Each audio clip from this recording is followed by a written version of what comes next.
दिल्ली के मुख्यमंत्री अरविंद केजरीवाल गिरफ्तार हो गए हैं। गुरुवार शाम 7 बजे ईडी ने केजरीवाल जी को 10वां समन दिया, घर की तलाशी ली और फिर गिरफ्तार कर लिया। इसी बीच दिल्ली की चीफ मंत्री आतिशी जी ने कहा है कि केजरीवाल दिल्ली के चीफ मिनिस्टर बने रहेंगे और जेल से ही सरकार चलाएंगे।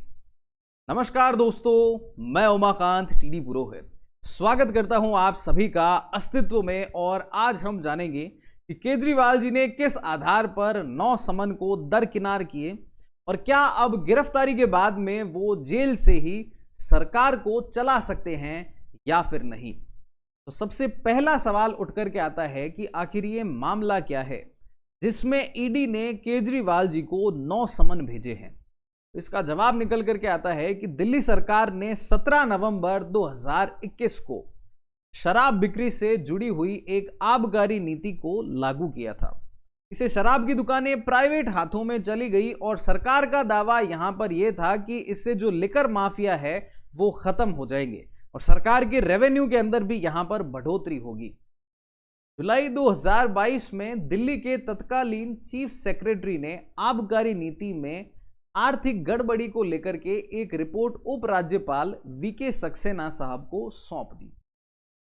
अब चीफ सेक्रेटरी की रिपोर्ट के आधार पर एलजी साहब ने सीबीआई जांच की मांग कर डाली। 17 अगस्त 2022 को सीबीआई ने केस को दर्ज कर लिया। इसमें मनीष सिसोदिया, 3 रिटायर्ड सरकारी अधिकारी, 9 बिजनेसमैन और 2 कंपनियों को यहां पर आरोपी बनाया गया था। ज्यादा विवाद को बढ़ता देखकर 28 जुलाई 2022 को दिल्ली सरकार ने एक नई जो अपनी ये शराब नीति लेकर के आए थे इसको ही रद्द कर दिया। 22 अगस्त 2022 को ईडी की एंट्री हुई और इन्होंने भी यहां पर मनी लॉन्ड्रिंग का केस दर्ज कर लिया। 28 फरवरी 2023 को डेप्यूटी सीएम मनीष सिसोदिया की गिरफ्तारी हुई और 4 अक्टूबर 2023 को राज्यसभा सांसद संजय सिंह को भी पूछताछ के बाद में यहां पर गिरफ्तार कर लिया गया। अब इसी मामले के अंदर अरविंद केजरीवाल से पूछताछ की जानी है। हालांकि ये किस हैसियत से होगी इसका खुलासा अभी तक ईडी ने नहीं किया है और दावा यह किया जा रहा है कि ईडी के पास में केजरीवाल से संबंधित एक गवाह है। केजरीवाल से गोवा में विधानसभा चुनाव के दौरान आम आदमी पार्टी के चुनावी कैंपेन के लिए जुटाए गए चंदे के संबंध में भी पूछताछ की जा सकती है, ऐसा अनुमान लगाया जा रहा है। तो एक और सवाल यहां पर उठ करके आता है कि इन्फोर्समेंट डायरेक्टरेट के 9 समन के बावजूद केजरीवाल आखिरकार पेश क्यों नहीं हो रहे हैं, क्या दिक्कत है। तो अरविंद केजरीवाल जी ने ईडी के पहले समन के जवाब में जो असिस्टेंट डायरेक्टर है ईडी के, इनको एक लेटर लिखा और इसमें कहा कि मुझे समन से यह क्लियर नहीं है कि किस हैसियत से बुलाया जा रहा है, यानी इस मामले में आप मुझे गवाह मान रहे हो या संदिग्ध मान रहे हो, आप मुझे दिल्ली के चीफ मिनिस्टर के तौर पर बुला रहे हो या फिर आम आदमी पार्टी के संयोजक के तौर पर बुला रहे हो। उन्होंने कहा कि मुझे तो ऐसा लग रहा है कि ये मछली पकड़ने के एक जाल की तरह है। साथ ही साथ दोस्तों मैं आपको एक चीज और बताता चलता हूं इस केस से रिलेटेड कि ईडी ने अरविंद केजरीवाल जी को 4 महीने में 9 समन भेजे, जिसमें पहला समन 2 नवंबर 2023 को भेजा गया, जिसमें केजरीवाल जी ने गैर जरूरी और गैर राजनीतिक बता करके पेश होने से इनकार कर दिया। ईडी ने कहा कोई बात नहीं। 21 दिसंबर 2023 को एक और समन भेजा गया। इसे जांच को राजनीति से प्रेरित बताकर इसमें भी केजरीवाल जी पेश नहीं हुए। तो फिर ईडी ने भेजा 3 जनवरी 2024 को तीसरा समन, जिसे चुनाव से पहले प्रचार से रोकने का आरोप लगाकर फिर पेश नहीं हुए। तो चौथा समन भेजा गया 18 जनवरी 2024 को, जिसे भी प्रचार से रोकने का आरोप लगाकर केजरीवाल फिर पेश नहीं हुए। समन में बेसिकली क्या होता है कि आपको पूछताछ के लिए बुलाया जाता है, इसके लिए फॉर्मल लेटर दिया जाता है कि आप आइए, आपसे हम पूछताछ करेंगे। तो फिर ईडी ने भेजा अपना 5वां समन 2 फरवरी 2024 को, जिसे भी इलीगल और पॉलिटिकली इंस्पायर्ड बताकर केजरीवाल फिर पेश नहीं हुए। तो ईडी ने भेजा फिर 6ठा समन 14 फरवरी 2024 को, जिसे भी इलीगल और पॉलिटिकली इंस्पायर्ड बताकर वापस कर दिया कि भैया मैं तो नहीं आऊंगा। तो ईडी ने कहा कि भैया ले लो 7वां समन 22 फरवरी 2024 को, इसको भी कह दिया कि इलीगल और पॉलिटिकली इंस्पायर्ड है और रिटर्न कर दिया कि हम नहीं आएंगे आपके समन के भेजने के बावजूद भी। तो अब आप यहां पर क्रोनोलॉजी को समझिए कि यहां पर हो क्या रहा है। समन पर समन आ रहे हैं जिसमें भी सिर्फ पूछताछ के लिए बुलाया जा रहा है और फिर भी नहीं जा रहे हैं। तो चलिए, अब जब 8वां समन आया 8 मार्च 2024 को, तब समन को तो इलीगल बताया, पर अब केजरीवाल जी जवाब देने को तैयार हो गए कि हाँ भैया आप जो पूछताछ करोगे हम जवाब दे देंगे। तो इसके बाद में मतलब फिर भी ज्वाइन नहीं किया, गए नहीं। तो इसके बाद में 9वां समन आ गया 16 मार्च 2024 को, जिसे फिर अवैध बताते हुए दिल्ली हाईकोर्ट पहुंच गए कि ये देखो ये समन जो है वो अवैध आ रहा है। ये तो ये बात कि कब कब समन गए और इसकी रिप्लाई में केजरीवाल जी ने क्या क्या कहा। तो इसके बाद में एक और सवाल यहां पर उठता है। क्या सवाल उठता है बताता हूं। तो यहां पर देखो सवाल ये उठता है कि क्या किसी भी चीफ मिनिस्टर को पद पर रहते हुए गिरफ्तार किया जा सकता है, क्योंकि जब अरविंद केजरीवाल को गिरफ्तार किया गया उस समय पर वो दिल्ली के चीफ मिनिस्टर थे। इसका जवाब निकल करके आता है कोड ऑफ सिविल प्रोसीजर की धारा 135A में। इसके अनुसार प्रधानमंत्री, केंद्रीय मंत्री, लोकसभा और राज्यसभा सांसद, चीफ मिनिस्टर, विधानसभा और विधान परिषद के मेंबर्स को सिविल मामलों में गिरफ्तारी से छूट मिली हुई है। मतलब सिविल सूट अगर है तो उसके अंदर आपको गिरफ्तार नहीं किया जाएगा। सिविल सूट कौन से हैं? तो संपत्ति, कर्ज, धार्मिक, वाद विवाद और अधिकार संबंधी जो भी मामले हैं ये सिविल सूट कहलाते हैं, जिसमें क्रिमिनल केसेस में कोई भी जनप्रतिनिधि की गिरफ्तारी संभव है। किसी को भी क्रिमिनल केस में गिरफ्तार किया जा सकता है। और ये जो शराब घोटाला है इसमें क्रिमिनल केस ही दर्ज किए गए हैं। सीएम केजरीवाल को भी कानूनी रूप से यहां पर गिरफ्तार किया गया है, हवा में कोई काम यहां पर नहीं किया गया है। इससे पहले झारखंड के मुख्यमंत्री हेमंत सोरेन को भी ईडी के कई समन हैं, उन्होंने भी ऐसे ही दरकिनार किए। तो इसके बाद में ईडी ने उनको हिरासत में ले लिया। इसके बाद में उन्होंने सीएम पद से इस्तीफा दे दिया और उसके बाद वो गिरफ्तार कर लिए गए। तो एक और सवाल उठता है यहां पर कि क्या गिरफ्तार होने के बाद में अरविंद केजरीवाल को भी इस्तीफा देना पड़ेगा, जैसे हेमंत सोरेन ने झारखंड के चीफ मिनिस्टर पद से दिया और वहां पर अब चंपई सोरेन जी की सरकार है। तो इसके बारे में कानून के जानकार बताते हैं कि जो रिप्रेजेंटेशन ऑफ पीपल्स एक्ट है, लोक प्रतिनिधि अधिनियम 1951 है, इसमें इस बात का कहीं पर भी कोई भी उल्लेख नहीं है कि जेल जाने पर भी किसी जनप्रतिनिधि, मुख्यमंत्री या मंत्री को इस्तीफा देना होगा या नहीं देना होगा। मतलब इसके ऊपर कानून अभी साइलेंट है। विधायक या सांसद अगर जेल जाते हैं तो इससे सरकारी कामकाज में कोई बाधा पड़ती नहीं है, तो इसके लिए कोई भी प्रावधान यहां पर है नहीं। तो मंत्रियों के जेल जाने पर भी उनके विभाग जो है ना वो दूसरे मंत्रियों को दिए जा सकते हैं। जैसे अगर पीडब्ल्यूडी के हैं तो उनका जो मंत्रालय है वो किसी और मंत्री जी को दे दिया जाएगा। लेकिन यहां पर भी मद्रास हाईकोर्ट ने जेल जाने के बावजूद मंत्री पद से बर्खास्त नहीं करने पर राज्य सरकार की आलोचना जरूर की थी कि आप ऐसा क्यों कर रहे हैं, उनका जो मंत्री पद है उनको त्यागपत्र दिलवाइए। तो झारखंड के मुख्यमंत्री हेमंत सोरेन जो हैं, इन्होंने ईडी की गिरफ्तारी से पहले अपना रिजाइन कर दिया था अपने पद से। साथ ही साथ में अगर हम फ्लैशबैक के अंदर चलते हैं तो चारा घोटाले में गिरफ्तारी से पहले लालू प्रसाद यादव जी ने भी इस्तीफा देकर के अपनी पत्नी राबड़ी देवी जी को चीफ मिनिस्टर बनाया था। और इसी तरह जयललिता जी ने भी गिरफ्तारी से पहले अपना इस्तीफा दे दिया था। तो अब अरविंद केजरीवाल जेल जाने पर भी कानून के दायरे में चीफ मिनिस्टर तो बने रह सकते हैं, लेकिन जेल जाने के बावजूद अगर त्यागपत्र नहीं देते हैं तो राज्य सरकार में संवैधानिक संकट जरूर खड़ा हो सकता है यहां पर। अब रही बात किसी के अयोग्य घोषित होने की, तो अपना जो लोक प्रतिनिधि अधिनियम 1951 है, इसकी धारा 8(3) जो है इसके बारे में बताती है। इसके अनुसार अगर कोई भी व्यक्ति या जनप्रतिनिधि को 2 साल या उससे ज्यादा की सजा होती है तो वो फिर पद के लिए अयोग्य हो जाता है।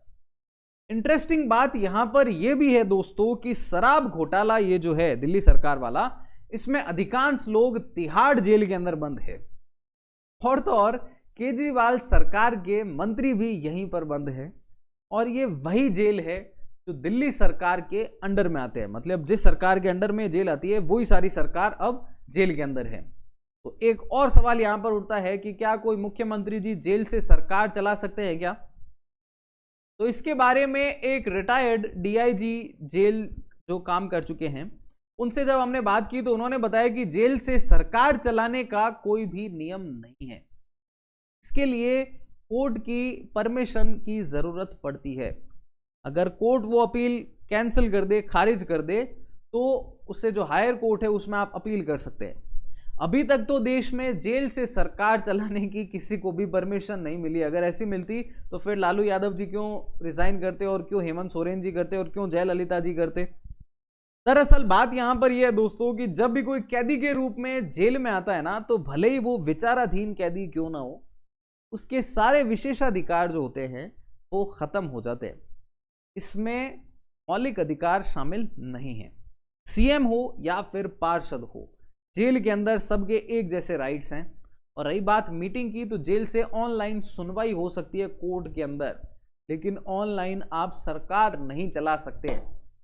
कानून के जानकार यहां पर यह भी कहते हैं कि सरकार चलाना कोई मौलिक अधिकार नहीं है।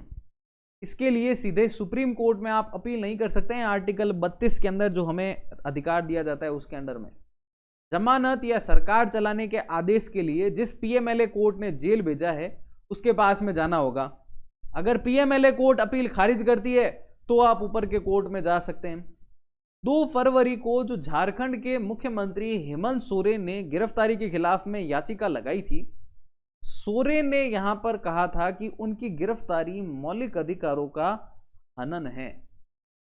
तो यहां पर उस समय पर सुप्रीम कोर्ट के justice Sanjiv Khanna, justice MM Sundresh और जस्टिस बेला एम त्रिवेदी की जो बेंच थी, इन्होंने हेमंत सोरेन के जो एडवोकेट थे, जो वकील थे, कपिल सिब्बल और अभिषेक मनु सिंघवी, इनसे कहा कि हाईकोर्ट जाइए आप।